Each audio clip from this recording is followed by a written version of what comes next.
Telugu Desam party వాళ్ళు Rayalaseema machine, Rayalaseema declaration పేరుతో ఒక ప్రకటన చేయబోతున్నారు.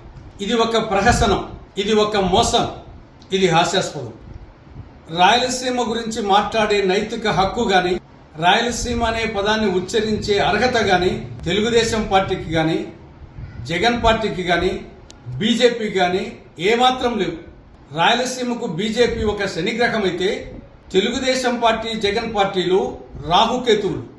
రాయలసీమకు సంబంధించి, రాష్ట్రానికి సంబంధించి బీజేపీ అంటే బి అంటే బాబు, జే అంటే జగన్, పి అంటే పవన్.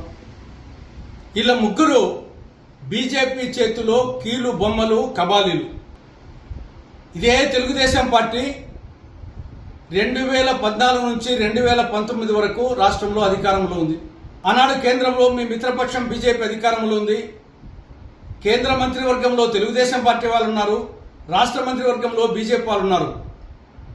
ఆ 5 సంవత్సరాల్లో ఏమి చేశారో రాయలసీమకని కాంగ్రెస్ ప్రశ్నిస్తా ఉంది. ఆంధ్రప్రదేశ్ పునర్వ్యవస్థీకరణ చట్టంలో సెక్షన్ 46 సబ్సెక్షన్ 3 కింద రాయలసీమకు, ఉత్తరాంధ్రకు బుందేల్ఖండ్ తరహా స్పెషల్ డెవలప్మెంట్ ప్యాకేజ్ నిధులు కేంద్రం ఇవ్వాలి, కానీ ఇవ్వలేదు.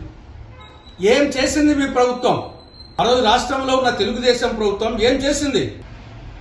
అదేవిధంగా విభజన చట్టంలో 17వ షెడ్యూల్లో శైల ఆధ్వర్యంలో కడప జిల్లాలో ఇంటిగ్రేటెడ్ స్టీల్ ప్లాంట్ ఏర్పాటు చేయాలని స్పష్టంగా ఉంది.